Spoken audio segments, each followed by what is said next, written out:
বিসমিল্লাহির রহমানির রহিম। আমরা পার্টস অফ স্পিচ এই গ্রামারের অংশ আলোচনা করার সময় আমরা অবশ্যই অ্যাডজেক্টিভ অ্যাডভার্বের সময় দুইটা শব্দ লক্ষ্য করছিলাম, ফাদারলি অ্যান্ড মাদারলি। এই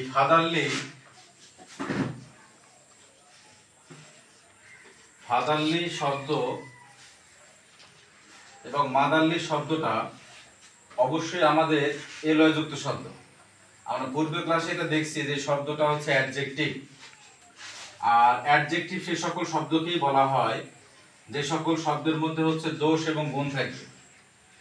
এই শব্দগুলো দ্বারা আমরা বলছিলাম যে এগুলো শেখার মধ্যে আমরা নবম এবং দশম শ্রেণীর ট্যাগ কোশ্চেনের অংশে এই ফাদারলি মাদারলি শব্দের অনুরূপ ফাদার মাদার শব্দটা কোন ধরনের নাউন এবং এটা কখন অ্যাডজেক্টিভ হয় এই শব্দটা আমরা এখন আজকে জানবো। এই যে ফাদারলি শব্দের বাংলা অর্থ যদি আমরা বলি অবশ্যই আমরা পাবো হচ্ছে পিতৃত্ব, এবং হচ্ছে মাদারলি শব্দটা যদি আমরা দেখতে যাই তাহলে পাবো হচ্ছে মাতৃত্ব।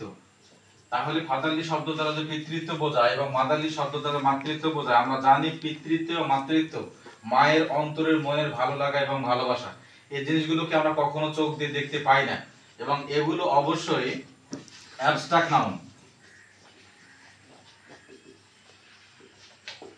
অ্যাবস্ট্রাক্ট নাউন আমরা জানি, অ্যাবস্ট্রাক্ট নাউনকে কখনো খালি চোখে দেখা যায় না, এটা শুধুমাত্র অনুভব করতে হয়। এখন আমরা হচ্ছে গ্রামারে আলোচনায় দেখেছি যে বাক্যের মধ্যে আমাদের ট্যাগ কোশ্চেন যখন করতে দেয় তখন বাক্য লেখা থাকে the father rose in him, এই বাক্যটাকে ট্যাগ কোশ্চেন করতে পারে। তাহলে হচ্ছে এখানে আমাদের লেখা আছে, দেখো হচ্ছে দা ফাদার, আর কথা হচ্ছে এই যে রোজ রোজ শব্দটা হচ্ছে ভার্ব। এই শব্দটাকে যদি আমরা আবার লিখতে যাই দেখার জন্য, the father rose in him, এই বাক্যটার শাব্দিক অর্থ কি দাঁড়ায়? তাহলে এই বাক্যের অর্থ যদি আমরা শাব্দিক এই বাক্যের অর্থানুসারে দেখতে যাই তাহলে আমরা এখানে দেখতে পাবো যে বাবার মনে তার পিতৃত্ব বোধ জাগিয়েছিল, তার মানে তার মনে ভালো লাগা ভালোবাসাটা জাগিয়েছিল। এখানে পজিটিভ সেন্স নিয়ে আসছে। এখানে দুই বাক্যের হচ্ছে রোজ শব্দটা ভাব। এখন রোজ শব্দের অর্থ হচ্ছে জেগে ওঠা, রোজ শব্দের অর্থ জেগে ওঠা।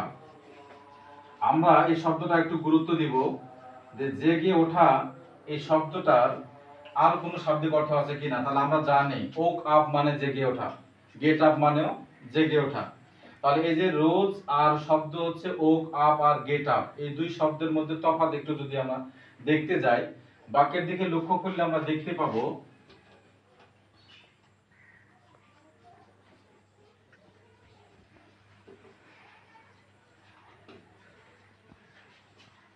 In the east. এখানে বাক্য আমরা লিখলাম the sun rises in the east, এই রাইজেস হচ্ছে V1 এবং রোজ হচ্ছে V2।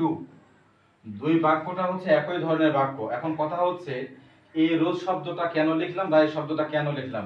আমরা যদি আরেকটা বাক্য দেখি যে I get up early in the morning, কারণ এই যে গেট আপ এই শব্দের অর্থ হচ্ছে জেগে ওঠা, এই শব্দের অর্থ হচ্ছে জেগে ওঠা। দুইটা শব্দের অর্থই হচ্ছে জেগে ওঠা। এই দুই শব্দের মধ্যে তফাৎ হচ্ছে এটাই যে রোজ শব্দটা হচ্ছে এটা অভ্যন্তরীণ, এই জিনিসটা প্রাকৃতিকগতভাবে মানুষের মধ্যে একাকী তৈরি হয়, মানুষ না চাইলেও সেটা হবে। আর এই শব্দটার মধ্যে স্বাধীনতা থাকে গেট আপ এবং ওক আপের মধ্যে। আমরা বিছানা থেকে যদি কখনো আগে উঠি কখনো পরে উঠি, ঘুম থেকে কখনো ইচ্ছে করলে উঠবো, আজকে যদি মনে করি যে আমি আজকে বিদ্যালয়ে বা অফিসে যাব না, সেটা আমার ব্যক্তিগত স্বাধীনতা। কিন্তু এখানে যে বাক্যটা লিখছি the sun rises in the east, এই বাক্যের মধ্যে রাইজ শব্দটা অবশ্যই একদম চিরস্থায়ী এবং চিরসত্য। এই বাক্যের মধ্যে সূর্য ইচ্ছে যদি কখনো করে যে আমি উঠবো না, এটা অসম্ভব, তাকে উঠতেই হবে, তার রীতিগত দিক থেকে তাকে চলমান। এই বাক্যগুলোর মধ্যে থেকে আমরা এই যে ফাদার শব্দটা যদি দেখতে যাই তাহলে ব্যাকরণের আলোচনায় আমরা দেখতে পাবো যে ফাদার মাদার সিস্টার এবং হচ্ছে ব্রাদার, এই শব্দগুলো অবশ্যই হচ্ছে কমন নাউন, সমজাতীয় সকলের ডাক নাম। বাবা বলতে সকলের বাবা, মাদার বলতে সকলের মা, সিস্টার বলতে সকলের বোন, ব্রাদার বলতে সকলের ভাই, এগুলো সমস্তই হচ্ছে কমন নাউন। এখন প্রশ্ন হচ্ছে এখানে যে বাক্যটা আমরা লিখছিলাম যে হচ্ছে the father rose in him, বাবার মধ্যে তার পিতৃত্ব জেগে উঠেছে। এই যে ফাদার হচ্ছে এখানে এই শব্দগুলো প্রত্যেকটা বাবা, মা, বোন এবং ভাই প্রত্যেকটা হচ্ছে সমজাতীয় বিশেষ্য। এগুলো যখন এই মনে রাখবো আমরা, এই শব্দগুলোর পূর্বে যখন আর্টিকেল দা যুক্ত হয় তখন দা ফাদার এই দুইটা মিলে হচ্ছে একটা শব্দ, তাহলে হচ্ছে দা ফাদার। এই শব্দটা কোন শব্দের মতো কাজ করছে? আমরা অবশ্যই দেখব ফাদারলি শব্দের মতো কাজ করছে। কিভাবে? এই দা ফাদার শব্দের অর্থ হচ্ছে পিতৃত্ব, এবং এই ফাদারলি শব্দের অর্থ হচ্ছে পিতৃত্ব। এক কথায় আমরা এখান থেকে শিক্ষা নেব যে ফাদার, মাদার, সিস্টার, ব্রাদার এই চারটা শব্দের পূর্বে যদি আর্টিকেল দা যুক্ত হয় তাহলে ওই শব্দটা হয় অ্যাবস্ট্রাক্ট নাউন, এবং ওর অর্থ হয় পিতৃত্ব, মাতৃত্ব, ভ্রাতৃত্ব এবং হচ্ছে বোনের আদর বা ভালোবাসা। তাহলে এই শব্দগুলো অবশ্যই আমরা হচ্ছে অ্যাডজেক্টিভ হিসেবে পাই। এই জন্য এই বাক্যের যদি ট্যাগ কোশ্চেনে আমরা উত্তরটা লিখতে যাই the father rose in her, বাক্যটা সুন্দরভাবে আমরা দেখতে গেলে লিখবো the father rose in him.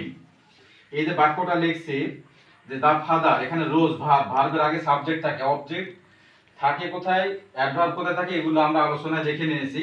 তাহলে এখানে ভার্বের এখানে ভি2 দেওয়া আছে, অবশ্যই ভার্বের ভি2 থাকলে মেইন ভার্বের পরিবর্তে আমরা ডিড লিখি, বাক্যটা পজিটিভ, এজন্য লিখবো হচ্ছে ডিড, তার সঙ্গে হচ্ছে নট, এর উত্তরটা হবে ডিডেন্ট।